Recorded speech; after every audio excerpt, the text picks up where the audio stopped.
वालेकुम guys, I hope you all are fine. So हम लोगों ने दूसरा लेक्चर पढ़ लिया है। अब हम तीसरा लेक्चर की तरफ आते हैं। रीनल फिजियोलॉजी जो है उसका तीसरा लेक्चर है renal tubular defect. Renal tubular defect जो है उसमें क्या होता है रीनल ट्यूबुलर डिफेक्ट। अगर आप आर्डर को देखें तो यहाँ पर लिखा हुआ है फेनकोनीस बेगिलस। बेगिलस ये जो रेड में लिखा हुआ है बेगिलस। फिनकोनी फिनकोनी से फिनकोनी सिंड्रोम है। बी से बार्टर सिंड्रोम। जी से जेटलमैन सिंड्रोम। एल से लीडिंग सिंड्रोम एंड एस आखिरी जो है उसे syndrome of apparent mineralocorticoid excess. ठीक है, ये है। अब रीनल ट्यूबुलर डिफेक्ट कितने रीनल ट्यूबुलर डिफेक्ट है? 5 रीनल ट्यूबुलर डिफेक्ट है। Fanconi syndrome, Bartter syndrome, Gitelman syndrome, Liddle syndrome, syndrome of apparent mineralocorticoid excess. अब अगर आप देखें तो यहाँ पे जो है फेनकोनी सिंड्रोम क्या है। फेनकोनी सिंड्रोम आप फर्स्ट ऑफ ऑल इस डायग्राम पे आए। ये डायग्राम जो है तो ये है ग्लोमेरुलस है स्टार्ट वाला पार्ट। उसके बाद जो है प्रोक्सिमल कन्वोल्यूटेड ट्यूब्यूल है और नीचे ये पोर्शन जो है लूप ऑफ हेनली है।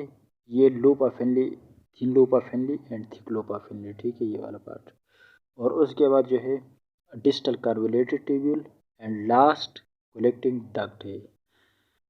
फेनकोनी सिंड्रोम के जर्नलाइज्ड है री observation defect in proximal convoluted tubule. अगर ये प्रोक्सिमल कन्वोल्यूटेड ट्यूब्यूल में डिफेक्ट आए तो उसको क्या कहते हैं? फेनकोनी सिंड्रोम कहते हैं। ठीक है, एज अ रिजल्ट हमारे पास क्या होगा? Increase secretion of amino acid, glucose, hydrocarbonates and PO4।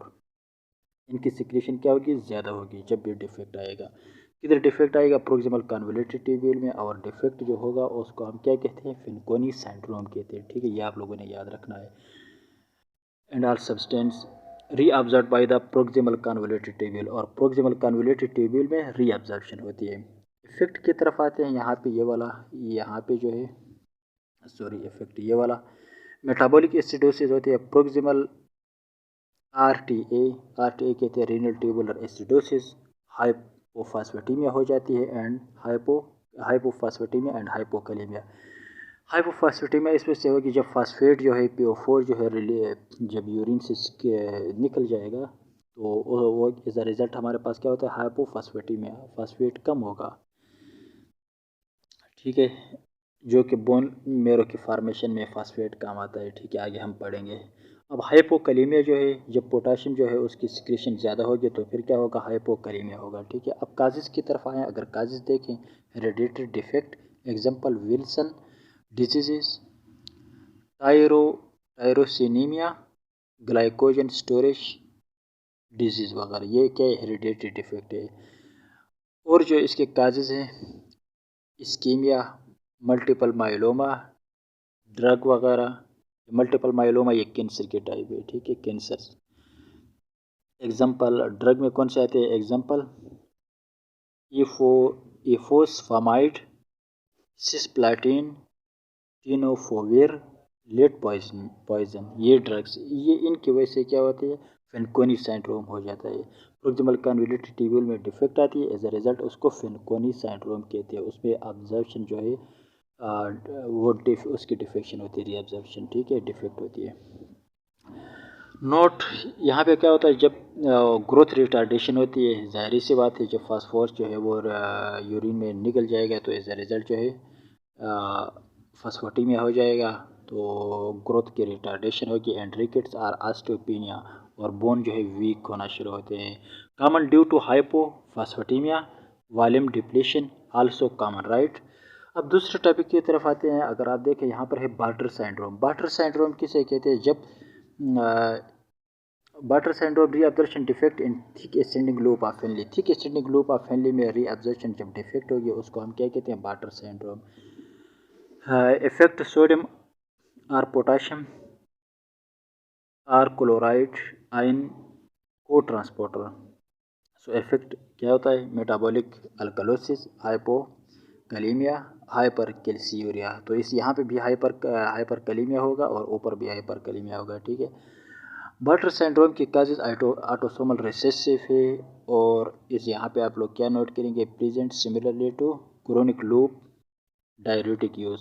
जब लूप डायरेटिक जो है, डायरेटिक वगैरह जो है उसको क्रोनिक में जो है यूज़ करेंगे, मतलब लॉन्ग टाइम अगर यूज़ करेंगे तो फिर as a result Bartter syndrome होगा, ठीक है। अब तीसरा कौन सा है, तीसरा हमारे पास है जेटलमैन सिंड्रोम। जेटलमैन सिंड्रोम ये कहाँ पे होता है, रीअब्जॉर्प्शन डिफेक्ट इन एसीएल इन डिस्टल कन्वोल्यूटेड ट्यूब्यूल। अगर डिस्टल कन्वोल्यूटेड ट्यूब्यूल में ये वाला जो है, अगर डिस्टल कन्वोल्यूटेड ट्यूब्यूल में सोडियम क्लोराइड की रीअब्जॉर्प्शन डिफेक्ट हो जाए तो ये जेटलमैन सिंड्रोम होता है, ठीक है। Effect metabolic alkalosis, hypomagnesemia, hypokalemia, hypocalciuria. तो इसके रिजल्ट भी क्या होता है, हाइपोकलीमिया हो जाता है। काजेज ऑटोसोमल रिसेसिव हो जाते हैं, present similar to chronic thiazide diuretic use. या यहाँ पे अगर उसी तरह जो है थायराइड डायरेटिक अगर यूज़ करें तो फिर क्या होते हैं, जेटलमैन सिंड्रोम होते हैं, less severe than Bartter syndrome, लेकिन बार्टर सिंड्रोम से ये लेस सेवियर होता है, ठीक है। उसके बाद हमारे पास है, उसके बाद है लीडल सिंड्रोम। सो लीडल सिंड्रोम को अगर आप देखें तो लीडल सिंड्रोम, राइट, सो ये है लीडल syndrome. लीडल syndrome gain of function mutation, decrease sodium channel degradation, increase sodium reabsorption in collecting tubule. अगर कलेक्टिंग ट्यूब्यूल में कोई डिफेक्ट आ जाए, ठीक है, तो सोडियम की रीअब्जॉर्प्शन क्या होगी, ज़्यादा होगी। तो एज ए रिज़ल्ट जो है ये क्या होगा, इसको हम लीडल सिंड्रोम कहते हैं। तो इसमें इफेक्ट मेटाबॉलिक अल्कलोसिस होगा, हाइपोकलीमिया, सेम जो है सारों में हाइपोकलीमिया होता है, ठीक है, ये कॉमन बात है। Hypertension, decrease aldosterone, and causes क्या होगा, autosomal dominant, present similar to hyperaldosteronism, but aldosterone is nearly undetectable. तो इसकी जो ट्रीटमेंट हम क्या करते हैं, इम्यूनोलोराइड से करते हैं। अब लास्ट जो है यहाँ पे अगर आप देखें तो लास्ट हमारा टॉपिक है वो कौन सा है, यहाँ से सिंड्रोम ऑफ अपीरेंट मिनरलोकॉर्टिकोस्टेरॉइड, ये लास्ट पार्ट है, ठीक है। कलेक्टिंग ट्यूब्यूल का जो लास्ट पार्ट है वहाँ पे उसमें डिफेक्ट आ जाते हैं। Cortisol activates mineralocorticoid receptor 11B HSD, ये HSD, सो HSD कहते हैं, HSD हाइड्रोक्सीस्टेरॉइड, हाइड्रोक्सीस्टेरॉइड डिहाइड्रोजिनेज, ठीक है, हाइड्रोक्सीस्टेरॉइड डिहाइड्रोजिनेज। 11B यहाँ पे था, 11B HSD हाइड्रोक्सीस्टेरॉइड डिहाइड्रोजिनेज, ये आप लोगों ने लिखना है। Convert cortisol to cortisone, cortisol को कार्टिसोल में कन्वर्ट करता है, inactive on these receptor. Hereditary double two beta HSD deficiency, उसकी डिफिशिएंसी आ जाती है। So increase cortisol, increase mineralocorticoid receptor activity, और मिनरलोकॉर्टिकॉइड जो है उसकी एक्टिविटी फिर क्या होती है, बढ़ जाती है, ठीक है। अब काजेज की तरफ आते हैं, मेटाबॉलिक, सॉरी काजेज नहीं है, ये इफ़ेक्ट्स, क्या चीज़ मुतासर करता है, इफ़ेक्ट वगैरह। तो यहाँ पे क्या होता है, मेटाबॉलिक अल्कलोसिस होती है, हाइपोकलीमिया, वही बात है सारों में हाइपोकलीमिया कॉमन है। Hypertension, decrease serum aldosterone level, cortisol tries to be the same, SAME, syndrome of apparent mineralocorticoid excess is aldosterone, और काजेज जो है autosomal recessive can acquire disorder from ग्लाई from glycyrrhetinic acid present in licorice, which block activity of 11B hydroxysteroid dehydrogenase। ये हम यहाँ पे भी है, ठीक है, HSD हाइड्रोक्सीस्टेरॉइड डिहाइड्रोजिनेज। इसकी ट्रीटमेंट क्या है, ट्रीटमेंट पोटेशियम स्पार्किंग डाययूरेटिक इसके देंगे तो ये क्या करेगा, डिक्रीज मिनरलोकॉर्टिकॉइड इफेक्ट को कम करेगा, और कार्टिकोस्टेरॉइड इसको कम करेगा। एक्सोजीनस कार्टिकोस्टेरॉइड डिक्रीज होगा and decrease endogenous cortisol production, इसमें कार्टिसोल की प्रोडक्शन जो है वो कम होगी, यह कम पैदा होगा। तो डिक्रीज मिनरलोकॉर्टिकॉइड रिसेप्टर एक्टिवेशन, ठीक है, तो मिनरलोकॉर्टिकॉइड रिसेप्टर एक्टिवेशन कम होगी। सो यहाँ पे आप लोगों ने ये पॉइंट याद रखना है, ठीक है, इसमें कोई ख़ास बात नहीं है, यहाँ पे सिर्फ यही बात है। अगर प्रोक्सिमल कन्वोल्यूटेड ट्यूब्यूल में डिफेक्ट आए तो उसको हम फेनकोनी सिंड्रोम कहते हैं। Thick loop of ascending loop of Henley, जो लूप ऑफ हेनली का थिक पोर्शन है, अगर उसमें जो है डिफेक्ट आए तो उसको हम क्या कहते हैं, बार्टर सिंड्रोम। और डिस्टल कन्वोल्यूटेड ट्यूब्यूल में अगर डिफेक्ट आए तो उसको कहते हैं जेटलमैन सिंड्रोम।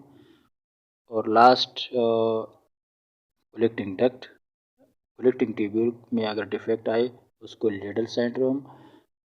लास्ट जो है सेम कहते हैं। कलेक्टिंग ट्यूब्यूल का आखिरी पार्ट जो है अगर उसमें डिफेक्ट आए तो उसको हम क्या कहते हैं, syndrome of apparent mineralocorticoid axis, right. अब नेक्स्ट टॉपिक की तरफ आते हैं। नेक्स्ट टॉपिक है relative concentration along proximal tubule, relative concentration. अगर आप यहाँ पे देखें, यहाँ पे लिखा है TF/P, तो TF कहते हैं tubular filtration by plasma concentration. अगर ये ग्रेटर देन 1 हो तो इसका मतलब when solute is reabsorbed less quickly than water, तो उसमें ये होगा सोल्यूट जो है वो रीअब्जॉर्ब होगा water less quickly than water. और व्हेन सोल्यूट इज सिक्रेटेड, जब सोल्यूट सिक्रेटेड होगा तो tubular filtration by plasma concentration जो है वो क्या होगा, ज़्यादा होगा 1 से, ठीक है। दूसरा यहाँ पे है TF/P। अगर tubular filtration by plasma concentration is equal to 1 के बराबर हो तो इसका मतलब ये है when solute and water are reabsorbed at the same rate. Solute and water जो है वो सेम रेट से क्या होती है, ऑब्जर्प्शन उसकी होती है। थर्ड वाला यहाँ पे पॉइंट है TF/P। अगर ये लेस देन हो यानी ट्यूबुलर फिल्ट्रेशन ले बाय प्लाज्मा कंसंट्रेशन अगर लेस देन 1 हो तो इसका मतलब है when solute is reabsorbed more quickly than water, solute जो है वो क्या होगा, रीअब्जॉर्ब होगा वाटर से क्विकली होगा। तो अगर अगर इसको अगर आप यहाँ पे दोबारा देखें तो TF/P या ट्यूबुलर फिल्ट्रेशन बाय प्लाज्मा अगर 1 से इंक्रीज हो तो इसका मतलब ये है सोल्यूट रीअब्जॉर्ब होता है लेकिन less quickly than water, less quickly sorry, तो वाटर से मतलब वो कम ही होगा, ठीक है, इन वाटर। और अगर दो बराबर हो TF/P अगर बराबर हो तो इसका मतलब है सोल्यूट एंड वाटर जो है उसकी रीअब्जॉर्प्शन क्या होती है, सेम रेट से होती है। अगर TF/P जो है लेस देन 1 हो तो इसका मतलब है when solute is reabsorb, solute reabsorb होता है more quickly than water, right. अगर आप यहाँ पे इस डायग्राम को देखें है, ये सॉरी ग्राफ को देखें तो ट्यूबुलर फ्लूइड भी कहते हैं, ठीक है, TF, और ट्यूबुलर फिल्ट्रेशन भी कहते हैं। बाय प्लाज्मा एक साइड पे लिया हुआ है, एक्सिस साइड पे वाई एक्सिस पे लिया हुआ है, और एक्स एक्सिस पे लिया हुआ है डिस्टेंस एलॉन्ग PT लेंथ, ठीक है, ये इसकी लेंथ है। अगर आप देखें तो यहाँ पे PAH लिखा हुआ है, PAH किसे कहते हैं, सो पारा एमाइन हिप्यूरिक एसिड। अगर आप देखें तो यहाँ पे ये क्या ज़्यादा है, क्रेटिनिन, उसके बाद insulin clearance is equal to GFR glomerular filtration rate, ठीक है, यूरिया है, क्लोराइड आयन है, पोटाशियम है, ऑस्मोलरिटी सोडियम है, हाइड्रोकार्बोनेट से, अमाइनो एसिड से, ये ग्लूकोज से, ठीक है। Tubular insulin increase in concentration, tubular insulin increase in concentration but not amount along the PTS result of water reabsorption। अगर आप देखें तो यहाँ पे इसकी क्या होती है, PT लेंथ पे ग्लूकोज की जो कंसंट्रेशन है वो ज़्यादा होती है। Chloride and reabsorb occur at a slower rate than sodium in early proximal convoluted tubule। तो ये कह रहा है क्लोराइड रीअब्जॉर्प्शन जो है ये क्या होती है, स्लोअर होती है देन सोडियम से। यहाँ पे किधर है, इधर है ग्राफ में अगर आप देखें तो chloride and sodium. So chloride reabsorption occur at a slower than rate than sodium in early proximal convoluted tubule and then matches the rate of sodium reabsorbed more distally. तो स्टार्टिंग में इसकी reabsorption proximal convoluted tubule में क्या होती है, कम होती है, लेकिन उसके बाद फिर ये सोडियम से इसकी उससे ज़्यादा होती है, ठीक है। Thus its relative concentration increase before it plateau, right? तो ये था ये हम लोगों ने दो टॉपिक यहाँ पे स्टडी किया। एक टॉपिक हमने स्टडी किया रीनल ट्यूबुलर डिफेक्ट को, और दूसरा हमने relative concentration along proximal convoluted tubule, right. तो उसके बाद हम पढ़ेंगे रेनिन एंजियोटेंसिन एल्डोस्टेरोन सिस्टम।